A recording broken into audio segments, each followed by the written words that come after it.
From the CAL FIRE Information Center, I'm Daniel Berlant with the Fire Situation Report for Monday, July 1st, 2013.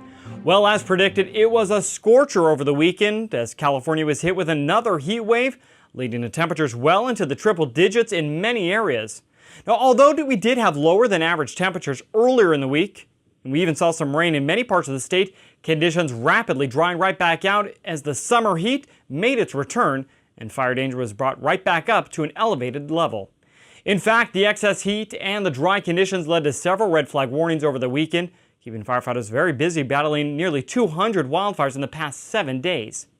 Switch over to our statewide fire map. You can see despite the activity, firefighters were very successful in keeping most of those fires relatively small. However, there were several new major wildfires that sparked this week. Those now have been fully contained.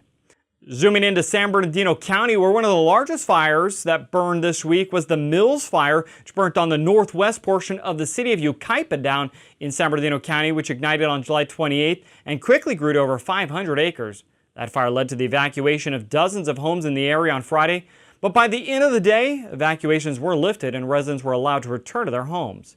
Thanks in part to the calm winds in the area as well as the aggressive response by firefighters, that fire reached full containment earlier this morning on Monday. Switching over to our fire weather headlines for the week, the hot and dry weather that I mentioned earlier this week is forecast to continue well into the week, with sweltering temperatures continuing until about Wednesday. Now, beginning on Tuesday, we will see some thunderstorm activity in the mountains for several days. Now, while those thunderstorms will come with some rain possibly, we could see some increased fire activity in those areas due to the current dry vegetation and the hot temperatures. As we head into the second half of the week, though, we should see the temperatures gradually cool down just a bit, just in time for the 4th of July. Now, coming back out here in the Information Center, we're joined by Chief Tanya Hoover, California State Fire Marshal. Chief, talk to us about the dangers with the triple-digit temperatures, fireworks going on sale on the 4th of July right around the corner. What are some of the dangers that are posed this year? Good morning, Daniel. Thank you. There are many dangers associated with this time of year, with the hot, dry weather that we're suffering. 4th of July, as you said, just around the corner, and the increased use of fireworks, both those that are considered safe and sane and illegal, not just from a fire standpoint, but from an injury standpoint. What are some of the steps that homeowners or residents should take if they are going to use safe and sane fireworks? Well, first and foremost, to make sure that the safe and sane fireworks are permitted to be used in your county or in your city limits. We have a zero tolerance for the use of fireworks, illegal fireworks, or those fireworks not permitted for use.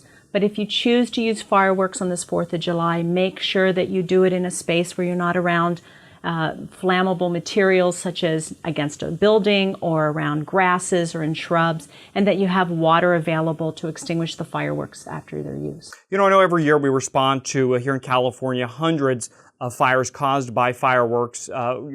Damage is done in the millions of dollars every single year. What steps do fire agencies and law enforcement agencies take this week to help prevent these type of fires and these injuries?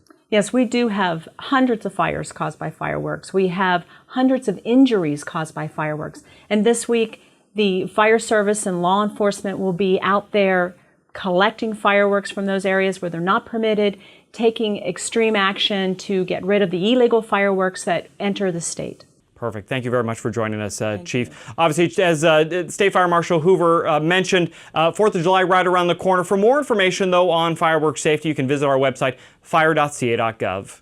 From the CAL FIRE Information Center, I'm Daniel Berlant. Have a fire-safe week. But as we end here today, we'd like to take a moment to remember the 19 firefighters who tragically died in Arizona. Our heartfelt thoughts go out to their friends and family through this difficult time.